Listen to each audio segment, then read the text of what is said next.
नमस्ते दोस्तों, एक बार फिर स्वागत है आपका अपने चैनल ज्ञान गुरुजी में। और मैं एक बार फिर हाजिर हूँ आप लोगों के सामने लेकर पुस्तक वॉरेन बफे की जीवनी यानी ऑटोबायोग्राफी ऑफ वॉरेन बफे। दोस्तों, ये जो शेयर की दुनिया में बादशाहत वॉरेन बफे ने कायम किया है और अपने टैलेंट के दम पे इन्वेस्टमेंट के क्षेत्र में नंबर 1 बने, उस महान पर्सनालिटी की हम लोग महान किताब वॉरेन बफे की जीवनी देख रहे हैं। और दोस्तों, ये इस सीरीज का 5 पार्ट है। 4 पार्ट तक इसके सभी पुस्तक जो है अवेलेबल है, और अभी तक उसको अपने अवलोकन नहीं किए हैं तो जरूर लिंक में इसका डिस्क्रिप्शन अवेलेबल है, आप उसको क्लिक करके देख सकते हैं। और मैं जल्द से जल्द इसका प्लेलिस्ट भी बनाऊंगा। और आगे बढ़ूँ उससे पहले मेरा रिक्वेस्ट ये है कि चैनल को अभी तक सब्सक्राइब नहीं किए हैं तो कर लीजिए और इसे लाइक शेयर करना ना भूलिए। तो चलिए शुरू करते हैं।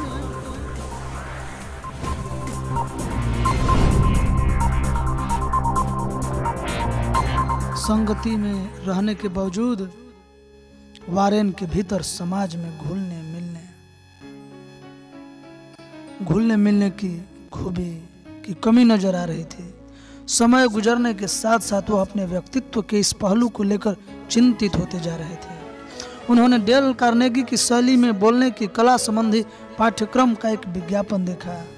वॉरेन को डेल कार्नेगी पर अगाध विश्वास था, जिनकी मदद से उन्होंने लोगों के साथ दोस्ती करने के गुर सीखे थे।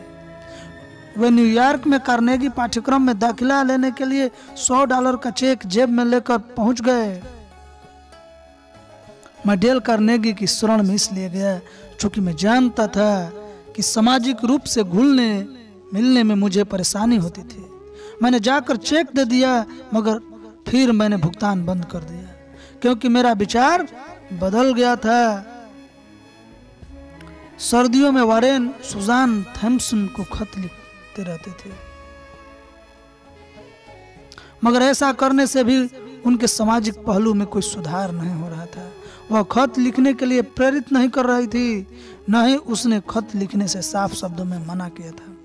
वॉरेन ने सोचा कि अगर सुसी के माता पिता से जान पहचान कर ली जाए तो सुसी तक पहुंचने में आसानी होगी। वॉरेन सुसी के माता पिता के साथ इन्वेस्टन में एक फुटबॉल मैच देखने गए और फिर सुसी तथा उसके माता पिता के साथ डिनर के लिए गए, मगर सुसी बीच में ही उठकर अपने किसी दोस्त से मिलने चली गई।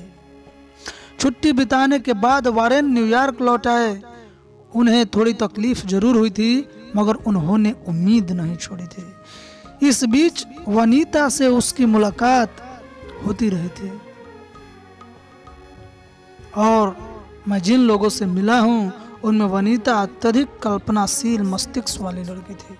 वॉरेन ऐसा कहते हैं। और वॉरेन ने बाद में क्या कहा कि वास्तव में वनीता के साथ नजदीकियां बढ़ाने का मतलब अनिश्चितता और जोखिम का न्योता देना था। वह कई बार धमकी दे चुकी थी कि वह वाशिंगटन जाएगी, और जिस समय हार्वर्ड बफे संसद को संबोधित कर रहे होंगे उस समय उनके कदमों में गिरकर चीखती हुई कहेगी, आपका बेटा मेरी कोख में पल रहे बच्चे का पिता है। वॉरेन को लगता था कि कहीं वनीता सचमुच इस धमकी को अंजाम न दे दे। एक दिन वनीता ने सिनेमा हॉल में इतना बखेड़ा किया कि वॉरेन बीच में उठकर उसे घसीटते हुए बाहर निकल आए और सड़क किनारे उसे छोड़कर आगे निकल गए। वनीता खूबसूरत थी, वह तेज तर्रार और सम्मोहक थी, मगर वह खतरनाक थी। She is dangerous। वॉरेन को इस बात का एहसास हो गया था कि उससे अधिक नजदीकियां बढ़ाना खुद को किसी संकट में डालने के समान हो सकता था, मगर उसके साथ दोस्ती निभाने में उन्हें एक किस्म का आनंद भी महसूस हो रहा था। वनीता के साथ दोस्ती का मतलब था किसी मादा चीता को पालतू बनाने का प्रयास करना। वनीता अपना ख्याल अच्छी तरह रख सकती थी, उसे ऐसा करने में कोई परेशानी नहीं होती थी। सवाल सिर्फ यह होता था कि जब वह सचमुच अपना ख्याल रखना चाहती थी तब तक दूसरे के लिए परेशानी नहीं बनती थी, जब तक वह खुद ऐसा नहीं चाहते थे। एक बार वॉरेन ने न्यूयॉर्क एथलेटिक क्लब्स में विशिष्ट वकील एवं नेवी के सेक्रेटरी फ्रैंक मैथ्यूज के सम्मान में डिनर का आयोजन किया और उसमें वनीता को भी आमंत्रित किया गया। उन्होंने सोचा कि खूबसूरत मिस नेब्रास्का की उपस्थिति अच्छी रहेगी। मैथ्यूज स्वयं नेब्रास्का में रहने वाले थे। उपस्थित लोग समाज की गणमान्य श्रेणी से संबंधित थे। वारेन मेहमानों को प्रभावित करना चाहते थे। जब कॉकटेल का दौर चल रहा था उसी समय वनीता ने वारेन की मुश्किल बढ़ा दी। जब वारेन ने उसका परिचय दोस्तों के रूप में दिया तो वनीता ने उन्हें टोकते हुए कहा कि वह उनकी पत्नी थी। वह बोली, पता नहीं उसे सच बताते हुए शर्म क्यों महसूस हो रही है। क्या आप लोगों को मुझे देखकर शर्म आ रही है? हर बार यह मुझे बाहर लेकर जाते हैं तो यही कहते हैं कि मैं इसकी दोस्त हूँ, जबकि हकीकत यह है कि हमारी शादी हो चुकी है। आखिरकार वारेन समझ गए कि भले ही विनीता अपनी मर्जी से अपना ख्याल रखना जानती थी, मगर सच यह था कि वह मुझे हमेशा परेशानी में डाल सकते थे। वह मेरे साथ इसी तरह का अभिनय करना पसंद करते थे। वारेन ने बाद में कहा, वह वैसा बर्ताव नियमित रूप से करते थे। वह आत्ममुग्धता का शिकार थी और स्वयं नहीं जानती थी कि वह कब कैसी हरकत कर बैठेगी। वारेन जितनी बार नेब्रास्का स्थित घर लौटते थे सुसान थॉम्सन से अवश्य मिलते थे। हालांकि ऐसी मुलाकातें छोटी होती थी। उन्हें वह संभ्रांत, रौबदार और संवेदनशील लगती थी। सुसी मेरी तुलना में बहुत ज्यादा परिपक्व थी। वारेन ने बाद में बताया, उनके मन में सुजान के प्रति आकर्षण बढ़ता जा रहा था और वह खुद को वनीता से दूर करने की कोशिश में जुट गए थे। हालांकि यह स्वाभाविक था कि मैं सूजी का पहला प्रेमी नहीं था, मगर मैं स्पष्ट रूप से मानता था कि इन बातों को हमारे रिश्ते पर कोई प्रभाव नहीं पड़ने वाला था। वारेन ने बाद में बताया, सुजान थॉम्सन का परिवार बफे परिवार से अच्छी तरह परिचित था। असल में सुजान के पिता विलियम थॉम्सन ने उस समय हार्वर्ड बफे के चुनाव अभियान का प्रबंधन किया था, जिसमें उन्हें शिकस्त का सामना करना पड़ा था। जान पहचान होने के बावजूद दोनों परिवारों के बीच काफी भिन्नताएं थी। सुजान की माता डोरोथी थॉम्सन मृदुभाषी, शालीन, उदार, विदुषी महिला थी, जो परिवार के लिए भरोसेमंद गृहिणी की भूमिका निभाती रही थी। वह इस बात का ख्याल रखती थी कि ठीक 6 बजे शाम को डिनर टेबल पर खाना परोस दिया जाएगा। वह अपने पति डॉक्टर विलियम थॉम्सन की व्यस्त जिंदगी को सुचारू रूप से चलाने में भरपूर सहायता करते थे। टाई और सूट में सजे धजे रहने वाले विलियम थॉम्सन हमेशा इस तरह की मुद्रा बनाकर घूमते थे मानो सभी उनका सराहना कर रहे हों। वो महाविश्वविद्यालय के आर्ट्स एंड साइंस कॉलेज के डीन के रूप में अपनी भूमिका को निभाने के साथ साथ वे मनोविज्ञान की कक्षाएं भी लेते थे। असिस्टेंट एथलेटिक डायरेक्टर के रूप में वे विश्वविद्यालय के एथलेटिक कार्यक्रमों का संचालन करते थे। वह इन गतिविधियों में एक पूर्व फुटबॉल खिलाड़ी और क्रीड़ा प्रेमी के उत्साह के साथ भागीदारी करते थे।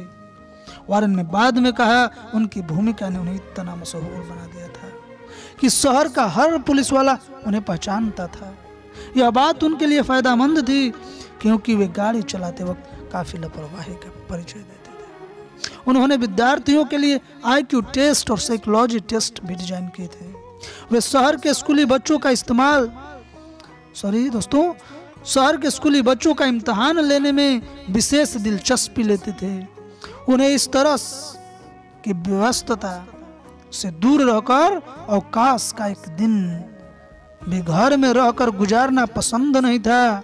रविवार को वे चर्च पहुंचकर गंभीर व धीमी आवाज में प्रवचन देने में जुट जाया करते थे और उनकी दोनों बेटियां प्रार्थना गीत गाकर उनका साथ देती थी। बाकी बचे हुए समय में वे लोगों के बीच अपनी राजनीतिक विचारधारा की चर्चा करते रहते थे। उनकी विचारधारा हार्वर्ड बफे की विचारधारा से मिलती जुलती थी। विलियम थॉम्सन जब भी अपनी कोई इच्छा जाहिर करते थे तो उसका अर्थ आदेश ही होता था। भले ही यह महिलाओं की अस्मिता की बातें करते थे, मगर स्वयं ऐसी बातों की परवाह नहीं करते थे।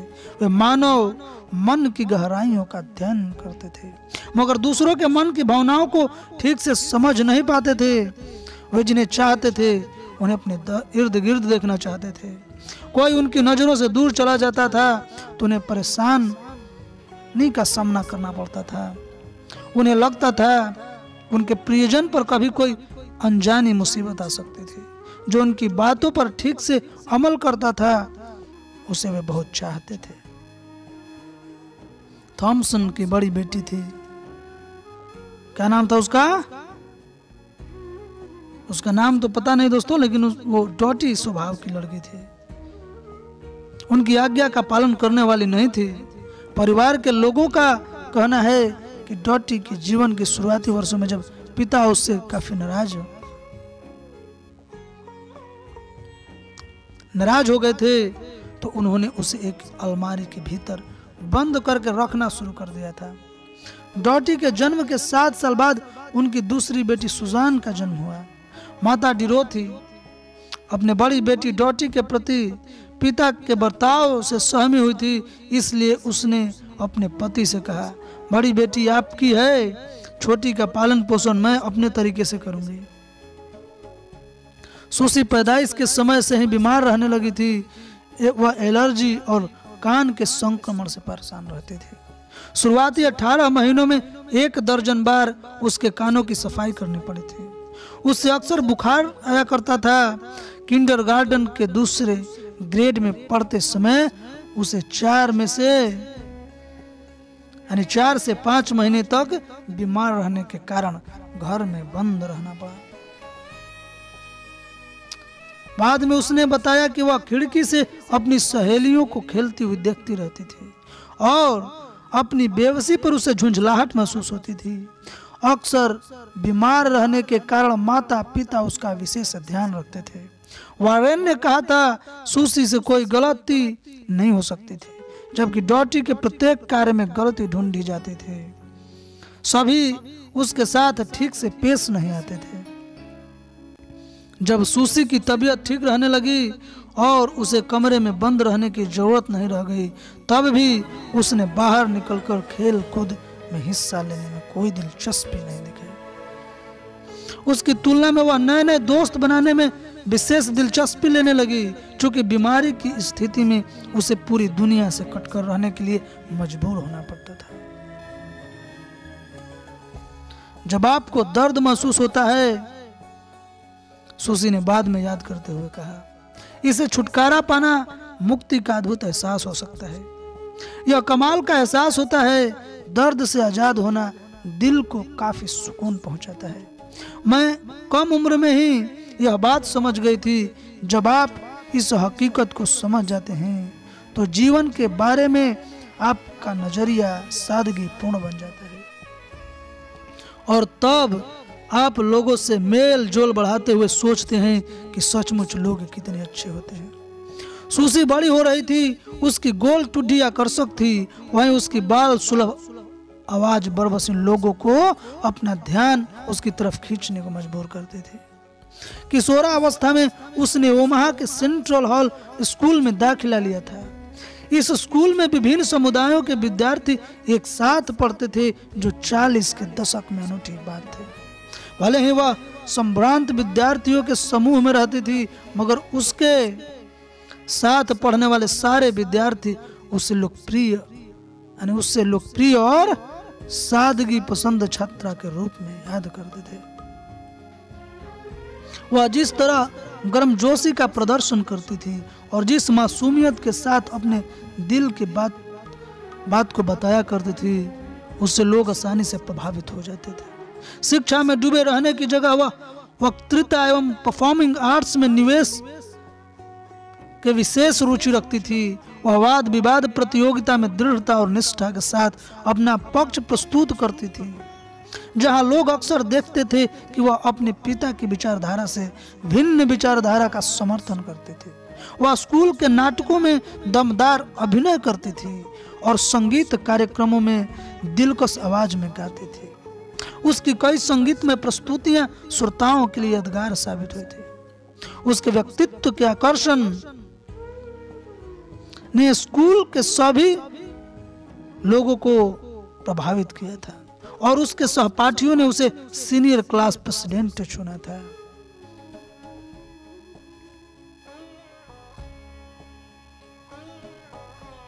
सुसी का पहला बॉयफ्रेंड जॉन गिलमोर नामक खुशमिजाज लड़का था जिसे वह बहुत चाहती थी। सेंट्रल हाई स्कूल में पढ़ते समय जॉन भले ही सुसी के कद में 1 फीट लंबा नजर आता था, मगर सुसी उस पर हमेशा हावी रहती थी।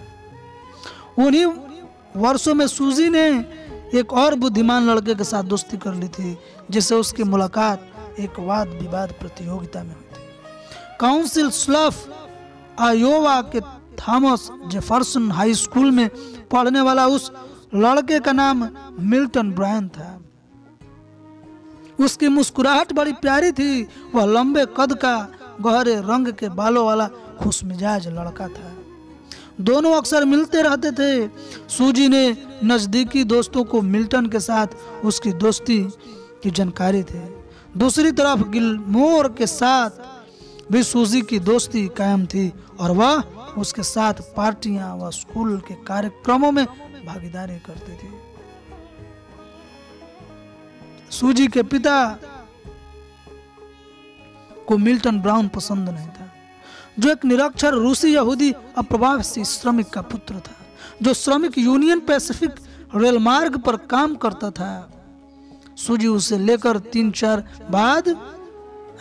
बार अपने घर आई थी, जो श्रमिक यूनियन पैसिफिक रेल मार्ग पर काम करता था। उसके पिता ने ब्राउन के साथ रुखा बर्ताव किया था और उसके सामने FDR एवं ट्रूमैन के बारे में भाषण देते रहे थे। सूजी के पिता किसी यहूदी लड़के के साथ अपनी बेटी की दोस्ती को नापसंद करते थे। अपने मन के इस भाव को छिपाने में की उन्होंने कोई कोशिश भी नहीं की थी। बफे परिवार की तरह सूजी के पिता भी ओमाहा के परंपरावादी परिवारों जैसे पूर्वाग्रहों को मानते थे दोस्तों। वे परंपरावादी सोच से परे किसी दूसरी बात को मानने के लिए तैयार नहीं थे। वहीं सूजी परंपरागत सामाजिक रेखा को लांघने की कोशिश कर रही थी। इसी तरह वह हाई स्कूल में परंपरा का पालन करने वाली लोकप्रिय लड़की भी बनने हुई थी। सूजी इस तरह के असमंजस की स्थिति का सामना करते हुए कॉलेज की पढ़ाई करने के लिए इवेंस्टन इलिनोइस में स्थित नॉर्थ वेस्टर्न विश्वविद्यालय पहुंच गए। मिल्टन भी वहीं पढ़ने के लिए चला गया था। वहां पहुंचकर दोनों को आजादी का एहसास हुआ था। वहां सुसी बर्टी बफे के साथ एक ही कमरे में रहने लगी थी। पत्रकारिता की पढ़ाई कर रही सुजी ने अपनी दिनचर्या इस तरह निर्धारित कर रखी थी कि वह प्रतिदिन मिल्टन के से मिलने के लिए समय निकाल लेते थे। अपनी पढ़ाई का खर्च जुटाने के लिए मिल्टन कई तरह के कार्य करता रहा था। सूजी और मिल्टन की मुलाकातें पुस्तकालय में होती थी। एक यहूदी लड़के के साथ सूजी की नजदीकियां बढ़ते देख उसके समुदाय के विद्यार्थी भी खुश नहीं थे। जब वो नृत्य के कार्यक्रम में उसे अपने साथ लेकर पहुंच गई तो सभी नाराज हो गए और इस बात से आहत होकर भी सूजी ने मिल्टन से मिलना जुलना नहीं छोड़ा था। दोनों बौद्ध धर्म के अध्ययन में रुचि दर्शाते हुए मानसिक शांति ढूंढने की कोशिश करने लगे थे। इन सब बातों से बेखबर वारेन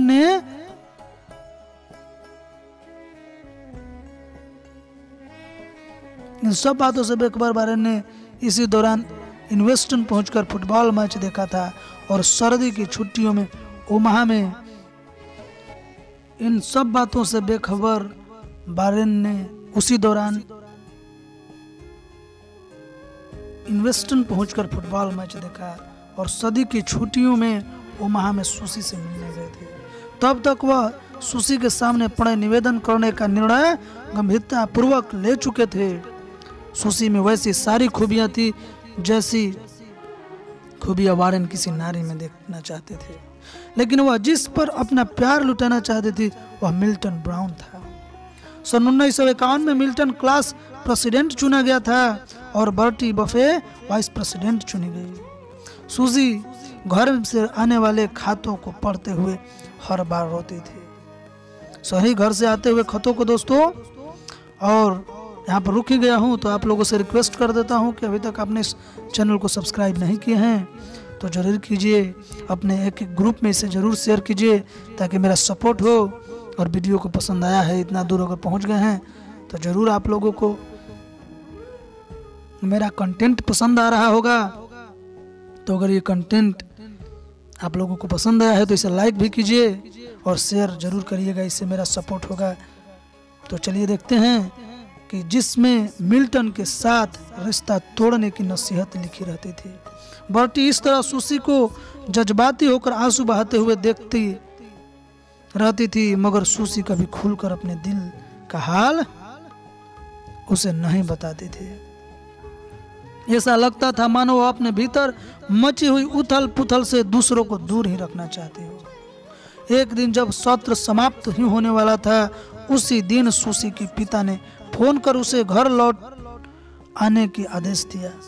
जब सुसी वहां लौटी तो पिता ने उसे बताया कि वह किसी स्थिति में मिल्टन ब्राउन से नहीं मिल सकती थी और अब वह पढ़ाई जारी रखने के लिए नॉर्थ वेस्टर्न विश्वविद्यालय भी नहीं जाने वाली थी। सुसी के सामने मानो धरती घूमने लगी और वह फफक फफक कर रोने लगी, मगर उसके पिता अपने निर्णय को बदलने वाले नहीं थे। कोलंबिया से स्नातक की पढ़ाई पूरी कर वारेन भी उसी समय ओमाहा लौटे थे। वारेन के माता पिता उस समय वाशिंगटन में रह रहे थे और वारेन को अपने पैतृक घर में रहना था, मगर गर्मियों में कुछ समय तक उन्हें अनिवार्य रूप से नेशनल गार्ड की सेवा भी करनी थी। हालांकि वह पूरी तरह नेशनल गार्ड की सेवा करने के काबिल नहीं थे, मगर कोरिया जाकर युद्ध लड़ने की तुलना में वह विकल्प अधिक सुरक्षित था। हर साल उन्हें विस्कोन्सिन में केला क्रोसी में प्रशिक्षण शिविर के कुछ हफ्तों तक शामिल होना था। ऐसे प्रशिक्षण शिविर में भाग लेकर भी उनके भीतर परिपक्वता का विकास नहीं हो पाया था। नेशनल गार्ड में शुरू में दूसरे लड़के मुझे शक के नजरों से देखते थे। चूंकि मेरे डैड सांसद थे, उन्हें मैं कुछ अनूठा प्राणी लगता था, मगर इस तरह की धारणा ज्यादा दिनों तक कायम नहीं रह सकी। यह अत्यंत लोकतांत्रिक मूल्यों पर आधारित संगठन है। मेरा मतलब है आप बाहर क्या करते हैं, इस बात से यहाँ कोई फर्क नहीं पड़ता। यहाँ तालमेल कायम करने के लिए आपको कॉमिक्स पढ़ने के लिए तैयार रहना पड़ेगा। वहाँ पहुँचने के बाद 1 घंटे मैं कॉमिक्स पढ़ रहा था, जब दूसरे वैसा ही कर रहे थे तो मैं चुपचाप क्यों बैठा रहता। मेरे शब्दकोश में 4 शब्द का इजाफा हुआ जिनके बारे में आप आसानी से अंदाजा लगा सकते हैं। मैंने सीखा कि जब आप खुद से बेहतर लोगों की संगत में रहते हैं तो आपका भी थोड़ा विकास होता है। वहीं आप खुद से कमतर लोगों के संगत में रहते हैं तो जल्द ही आपका भी पतन होने लगता है। प्रशिक्षण शिविर में से वापस लौटकर अपने अनुभवों के आधार पर वारेन ने कहा, मुझे सबके सामने बोलने में परेशानी होती थी। आप यकीन नहीं करेंगे कि भाषण देने की बारी आने पर मेरी कैसी हालत होती थी। मैं इतना घबरा जाता था कि कुछ भी बोल नहीं पाता था। मैं वहां से भागना पसंद करता था। असल में मैंने अपनी जिंदगी का ताना बाना इस तरह तैयार किया है कि मुझे दूसरों के सामने बोलने की जरूरत नहीं पड़ी है। जब स्नातक की पढ़ाई पूरी कर मैं ओमाहा लौटा तो मैंने एक विज्ञापन देखा। मैं जानता था कि कभी न कभी मुझे लोगों के बीच खड़े होकर बोलना ही पड़ेगा। इस डर से मैं बुरी तरह हिला हुआ था और इस घबराहट से छुटकारा पाने के लिए मैंने बोलने की कला सीखने वाले पाठ्यक्रमों में दाखिले ले लिया। वारेन का सिर्फ यही लक्ष्य नहीं था दोस्तों, वारेन का और लक्ष्य क्या था देखिए, आगे देखते हैं। सुजान थॉम्सन का दिल जीतने के लिए उसके साथ प्रभावी अंदाज में बात करना भी जरूरी था। इस बात को वारेन अच्छी तरह जानते थे कि सुसी, एक सेकंड दोस्तों, नोटिफिकेशन को थोड़ा सा मैं ऑफ कर लेता हूं। तो चलिए देखते हैं। सुसी के साथ बातचीत के दौरान पहले कई बार उनकी जुबान लड़खड़ा चुकी थी, मगर वे अपनी दक्षता को सुधारने के लिए कुछ भी करने के लिए तैयार थे और इस बार की गरिमा की छुट्टियों को वे आखिरी मौका समझ रहे थे। डेल कार्नेगी कक्षा का आयोजन रोम होटल में होता था, जो चरवाहों का प्रिय स्थान था। मैं अपने साथ रकम लेकर गया था। मैं जो इंस्ट्रक्टर पाली किनान को दे दी थी और कहा था इससे पहले कि मेरा इरादा बदल जाए तुम यह अपने पास रख लो। यहाँ तकरीबन 25-30 विद्यार्थी थे। हम सभी घबराए हुए थे। हम ठीक से अपनी नाम का उच्चारण भी नहीं कर पा रहे थे। हम सभी वहां खड़े हो जाते थे मगर एक दूसरे से बातचीत नहीं कर पाते थे। दूसरी तरफ एक बात से मैं काफी प्रभावित हुआ जब मैंने देखा कि पाली किनान को वहां मौजूद सारे लोगों के नाम याद थे और हमें आसानी से हमारे नाम से पुकारता था। वह एक अच्छा शिक्षक था और हमें याददाश्त तेज करने के गुर सिखा रहा था, मगर मैं वैसे गुरु को सीख नहीं पाया। हमें कीनोट भाषण, चुनावी भाषण, लेफ्टिनेंट गवर्नर का भाषण आदि की प्रतियां रटने के लिए दी जाती थी और हमेशा अपेक्षा की जाती थी कि हर हफ्ते हम उन भाषणों को दोहरा पाएंगे। इनके जरिए झिझक मिटाने की प्रेरणा दी जाती थी। जब आप एक व्यक्ति के साथ बेहिचक बात करने में परेशानी महसूस नहीं करते, तब एक समूह के सामने आपकी बोलती कैसे बंद हो जाती है। वे हमें मनोवैज्ञानिक तरकीबें सिखाकर अपने डर पर काबू पाने की कला सिखा रहे थे। उनमें से कुछ तरकीबें अभ्यास की तरह थे। हम झिझक को दूर करने के लिए एक दूसरे की मदद कर रहे थे। इसका काफी प्रभाव पड़ा और इस पाठ्यक्रम को मैंने पूरा कर लिया। इसके बावजूद वारेन ने अपनी इस नई दक्षता का प्रयोग सुसी के ऊपर नहीं किया था। सुसी के ऊपर उसके पिता के प्रभाव को समझते हुए वारेन उसे प्रभावित करने के तरकीब को सोच रहे थे। वह दूसरे लड़के के साथ बाहर चली जाएगी। मैं जब उसके घर पहुंचूंगा तो मेरे पास करने के लिए कोई काम नहीं होगा। तब मैं उसके पिता को प्रभावित करने के लिए दिलचस्प बातें करूंगा। विलियम थॉमसन गर्मी की संध्या में बगीचे में बैठकर मैंडोलिन बजाना पसंद करते थे। वारेन उनके सामने बैठकर गाना गाते थे। तब सुसी चुपचाप मिल्टन से मिलने चले जाते थे। वारेन को विलियम थॉमसन के साथ वक्त गुजारना अच्छा लगता था। उसकी संगत में उन्हें अपने डैड की बातें याद आती थी, जो हमेशा हर बुराइयों के लिए डेमोक्रेट को दोषी ठहराना पसंद करते थे। वारेन के डैड की तरह विलियम राजनीति के अलावा खेलकूद की चर्चा में दिलचस्पी लेते थे। उनका कोई बेटा नहीं था और उन्हें भावी दामाद के रूप में वारेन पूरी तरह योग्य नजर आते थे। वारेन तेज तर्रार थे, प्रोटेस्टेंट थे, रिपब्लिकन थे और सबसे बड़ी बात यह थी कि वारेन मिल्टन ब्राउन नहीं थे। मगर विलियम का समर्थन इस सुसी को करीब लाने के लिए पर्याप्त नहीं था। इतनी सारी कोशिशें करने के बावजूद वारेन सुसी का दिल नहीं जीत पाए थे। वह भले ही उनके ढीले मोजे और सस्ती पोशाक को नजरअंदाज कर देती, मगर बाकी चीजें भी उसे प्रभावित नहीं कर रही थी।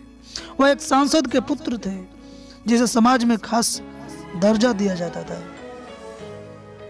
उनके पास स्नातक की डिग्री और अच्छी जमा पूंजी थी और वे तेजी से विकास की दिशा में कदम बढ़ा रहे थे। वे हमेशा शेयरों के बारे में बात करते रहते थे। एक ऐसा विषय था जिसके बारे में सुसी कुछ भी जानने की जरूरत महसूस नहीं करते थे। वारेन निर्धारित मुलाकात के दौरान पहले से रटे गए चुटकीले पहेलियां और दिमागी कसरत से जुड़े सवाल पेश करते थे। चूंकि विलियम वारेन को पसंद करते थे, इसलिए वारेन के व्यक्तित्व में सुसी अपने पिता के व्यक्तित्व की छवि देख रही थी। विलियम ने सुसी को वारेन से जुड़ने के लिए लगभग मजबूर कर दिया था।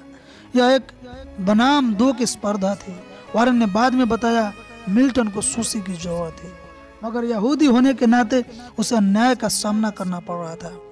वह एक आकर्षक नौजवान था, मगर सुसी के पिता उसे बिल्कुल पसंद नहीं करते थे। उस साल गर्मियों में मिल्टन ब्राउन काउंसिल स्काल्फ की नौकरी कर रहा था। जब उसे नॉर्थ वेस्टर्न विश्वविद्यालय से शिक्षा शुल्क में बढ़ोतरी की सूचना मिली तो वह समझ गया कि अपनी पढ़ाई जारी रखने के लिए वह इवेंस्टन नहीं जा पाएगा। इसलिए बफे परिवार में जाकर उसने बर्टी को एक पत्र दिया जिसमें लिखा था कि अब वह आयोवा विश्वविद्यालय में दाखिला लेने जा रहा था। उसी वर्ष सुसी ओमाहा विश्वविद्यालय में दाखिला लेने जा रही थी, तब तक दोनों को इस बात का एहसास हो गया था कि सुसी के पिता को हस्तक्षेप के कारण उनकी राहें अब जुदा हो रही थी। गर्मी की छुट्टियां सुसी ने रोते रोते गुजार दी थी। दूसरी तरफ वारेन के प्रति आरंभिक रुचि होने के बावजूद सुसी किसी व्यक्ति के बारे में सब कुछ जानने की इच्छा जाहिर किए बिना उसके साथ वक्त नहीं गुजार सकते थे। वह जल्द ही महसूस करने लगी कि वारेन के बारे में उसका आरंभिक नजरिया सही नहीं था।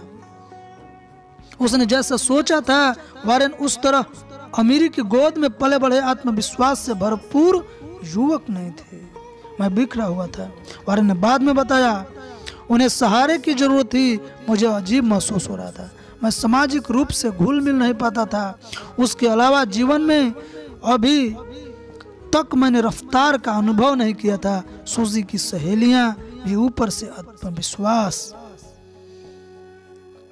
और आत्मविश्वासी नजर आ रहे वारेन को अंदर की बेचैनी को महसूस कर रही थी। धीरे धीरे सूसी भी वारेन के अंदर के खालीपन को समझने लगी। वह भले ही शेरों के बारे में रोचक बातें करते थे, मगर अंदर ही अंदर उन्हें प्यार की तलाश थी जो उनके खालीपन से पैदा हुई थी। वह एक ऐसे बालक की तरह थे जिसे सुरक्षित ठिकाने की तलाश थी। वारेन ने बाद में कहा, मैं उलझा हुआ था। कमाल की बात यह है कि सूसी ने मेरे हालात को समझ लिया था। वारेन को अक्सर इस बात की परवाह नहीं रहती थी कि दूसरे किसी तरह की पोशाक पहनते थे।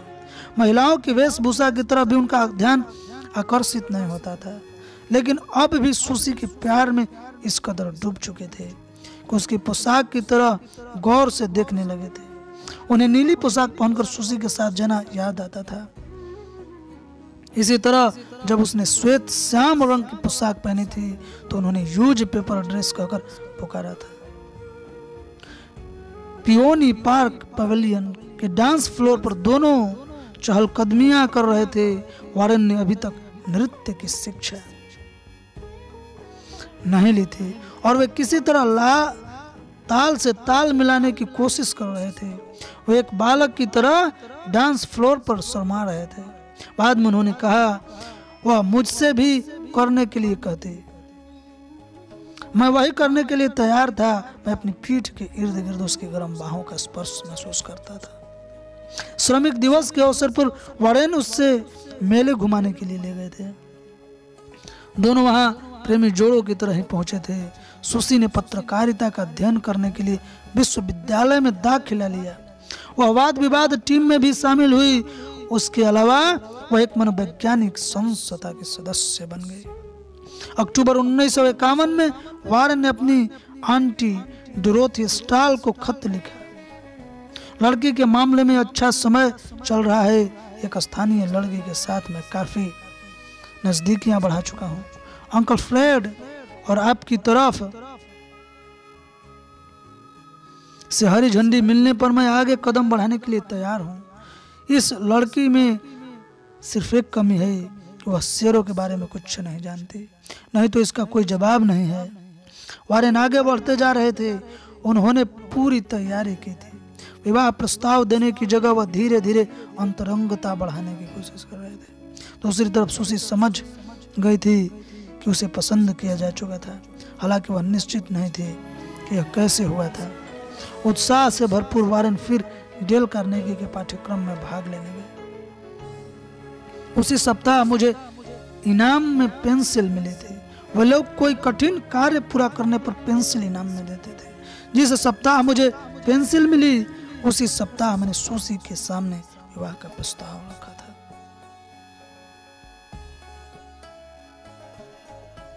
इसके बाद सुसी ने मिल्टन ब्राउन का एक लंबा और उदास खत लिखा था, जिसमें वह खबर भी दे रही थी और वह स्तब्ध रह गया था।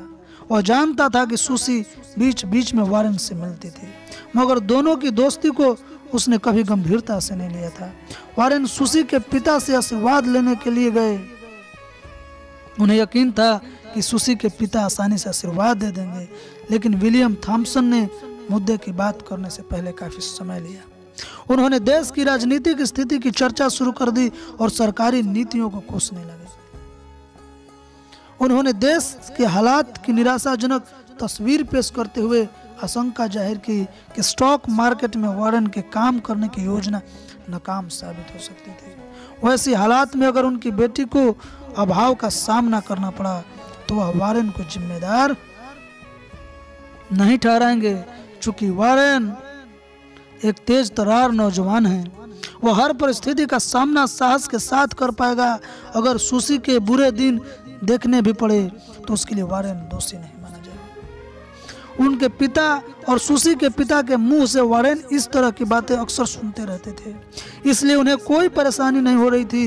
वे धैर्य पूर्वक हाँ सुनने का इंतजार कर रहे थे। आखिरकार 3 घंटे बाद विलियम थॉम्सन ने शादी की इजाजत दे दी। उसी साल अप्रैल के महीने में वारेन और सुसी के विवाह संपन्न हुए और वो इस तरीके से विवाह बंधन में बढ़ गए। और आगे हम लोग देखेंगे वारेन बफे का संपत्ति का सृजन। धन मनुष्य को सोचने की शक्ति का उत्पाद होता है। आयन रंड गए हैं। तो दोस्तों आज यहीं तक। अगली वीडियो में हमारी मुलाकात होगी एक नए वीडियो बुक की चैप्टर के साथ। अगर अभी तक इस चैनल को सब्सक्राइब नहीं किए हैं तो जरूर कीजिए और शेयर के माध्यम से आप अपना आशीर्वाद भी मुझे दे सकते हैं, क्योंकि आप लोगों का सपोर्ट ही मेरे लिए आशीर्वाद है। और मैं चाहूँगा कि मैं कुछ अच्छा कर रहा हूँ जिससे आप लोगों को ये कंटेंट पसंद आ रहे हैं। तो मुझे ज़रूर सपोर्ट कीजिए अपने इस ग्रुप में, एक एक ग्रुप में शेयर करके। और खुश रहिए, जहाँ भी रहिए स्वस्थ रहिए, खुश रहिए और मुझे दीजिए इजाज़त। जय श्री राम, जय हिंदुत्व, जय हिंदुस्तान। और अपने बारे में सोचिए, देश के बारे में भी जरूर सोचिए।